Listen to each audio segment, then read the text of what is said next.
There's a boy in Father Mulligan's class. He draws all day in his notebooks. The boy is very crass. The boy is very crass.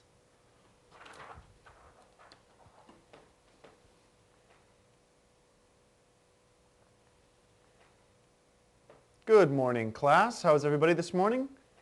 Let's start the day with the Our Father. Our Father who art in heaven, hallowed be thy name. Thy kingdom come, thy will be done, as on earth as it is in heaven. Give us this day our daily bread, and forgive us our trespasses as we forgive those who trespass against us. And lead us not into temptation, but deliver us from evil. Amen. All right, class, let's open up our textbooks to page 35, and we'll look at Paul's letters to the Romans. Now, what did we talk about with Paul and the Romans yesterday? We talked about love thy neighbor. Love thy neighbor was a really important theme for Paul, and it comes up a lot, but no more does it come up more than in Paul's letters to the Romans. Now, we can talk about your neighbor and being friendly with your neighbor, but as Tom. Yes, Father. Are you paying attention with us? Are you with us today? I'm very sorry, Father, yes. All right, well, let's just keep your eyes up on the board here. Now, we talked about Paul's letters to the Romans yesterday, and we talked about some examples. Now, there are, of course, love thy neighbor in the literal sense, where we literally love our neighbor and we love the people that live around us. But there's also the idea of love thy neighbor in reference to anybody. Now, there's a lot of people out there who say, well, it just means to love the person you're next to. But it's not true. And we have to understand that those people they could be our enemies. They could be our friends. They could be our people that we don't even know, strangers. We have to love strangers, not just neighbors and friends. So let's apply it to some examples. Let's say we're in the cafeteria, and Sally comes over with a glass of milk. And she doesn't have any lunch. She just has her beverage. But Tom. Yes, Father? I can tell that you're not paying attention to the lecture here. I need you to pay attention up here, okay? I'm sorry, Father. We're talking about Paul's letters to the Romans. Could you tell me who Paul was writing to? Paul, in his letters to the Romans, he was writing to the Romans, Father. That's right. You know what, class? I'd like to speak with Tom outside, if you don't mind. Tom?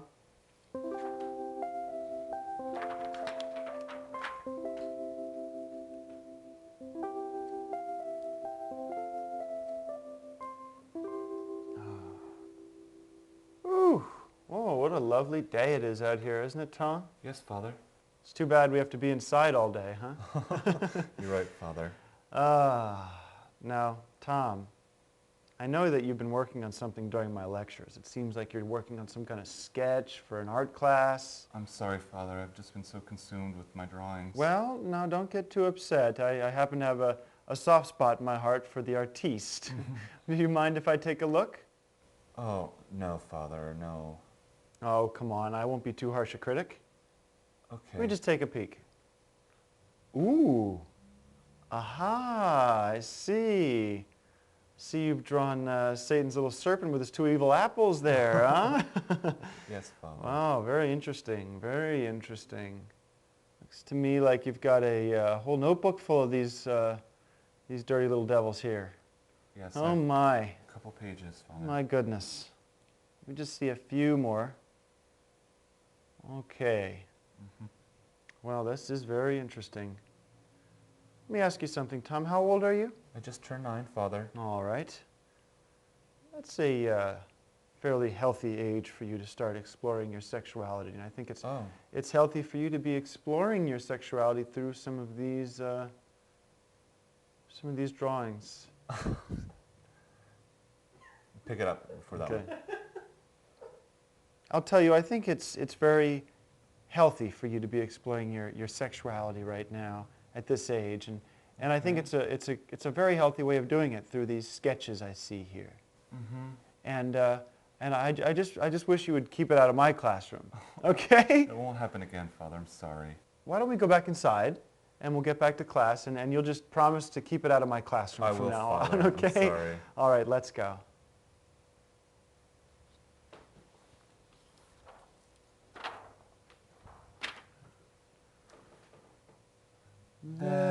was a boy in Father Mulligan's class.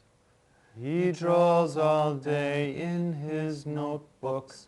The boy is very crass. The boy is very crass.